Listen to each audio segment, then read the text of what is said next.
The inner machinations of my mind are an enigma. I know it's been a couple of weeks already since this film's release, but I really just can't stop thinking about Superman as of late. Not many films do this to me, where I watch it and it's left a big impact. Not saying that the message was any good. The message is, typical secularist type of stuff. But I'm talking about how the film was put together, like a good chef's dish, served up just right for my viewing needs. And I already dropped my initial response to this film right after I saw it 2 weeks ago, but it was mainly just me trying to keep it down while I try to record a video to maintain this one video a day. So I thought I'd give him what I've been thinking. First of all, Superman himself. When I thought of Superman, even as a kid, I always thought he was super boring because he was all like powerful and he only had one weakness, which was kryptonite. How in the world could I relate to such a character? Not even as a kid did I want to even pretend to be like him because he was also a big figure. He was buff, and I was not. I was scrawny. And even when I grew up and matured, I was plump, not buff enough to be Superman. This movie definitely changed my thinking of the character because he was downgraded a lot.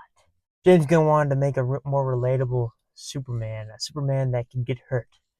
And as Moist Critical said in his review, Superman gets beat up quite a lot, just as much as the Box Ghost in Danny Phantom. And him getting beat up a lot makes the villain quite compelling as well. Lex Luthor, who I meaningly like because of his bald head and how smart he is, can actually pose a threat to Superman. He doesn't have to rely on kryptonite, but rather he can clone Superman in order to invent like a foe, and they can actually hurt each other. And lives could be at stake. Also, the supporting cast in the Daily Planet, Jimmy Olsen, super cool and charismatic. Lois Lane, usually I don't like the love interests in movies as much because their characters are quite bland. They're normally just a damsel in distress or just a romantic love interest. That's all they have to their character. But this Lois Lane did her role just fine, and that she was charismatic, and that she played very well with David Corenswet, or Superman in this matter, as they would head on into the relationship. And also prayers for the spouses of both Rachel and David, because yeah, I don't think I'd be on suicide watch if I had to watch my spouse interact with someone who was not, especially with Rachel or Lois and Superman in this movie. Yikes, that's kind of gives me the yuckies. But they had really good chemistry in the movie. And one thing I kept telling my friends, or anyone who I was just telling about the movie, is I give it a 9 out of 10. The reason why I didn't get a 10 out of 10 was because of the score. And I don't know if that made it to the final cut in the review I made, but I must have been smoking something because the score slaps. I was listening to it on my way to work today by John Murphy and David Fleming, and it just goes crazy. It's like ba ba ba ba, especially during that scene. And spoiler alert, but during that scene when Superman takes on Lex's Raptor soldiers or whatever, and the score just uplifts him, and the logo is just pinned on. He's like, bah, bah, bah. It's just super good. And honestly, this all comes down to I just really enjoy these type of uplifting movies because even in the secularist Hollywood, you can't ignore the fact that these film creators are made in the image of God. God is a creator, and He created us to be creators ourselves.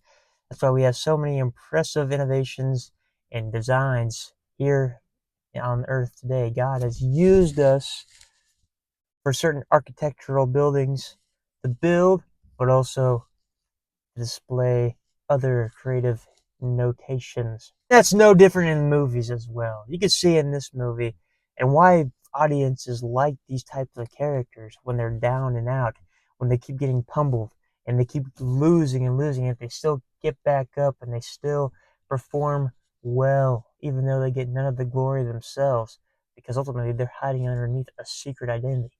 And ultimately, that's why people like Spider-Man 2. Spider-Man 2, Tobey Maguire's Spider-Man kept losing, losing, and losing.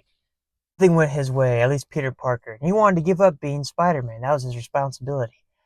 And if Spider-Man won, Peter Parker would have to lose.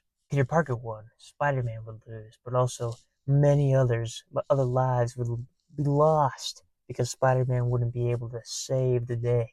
And that's what James Gunn did with Superman here today.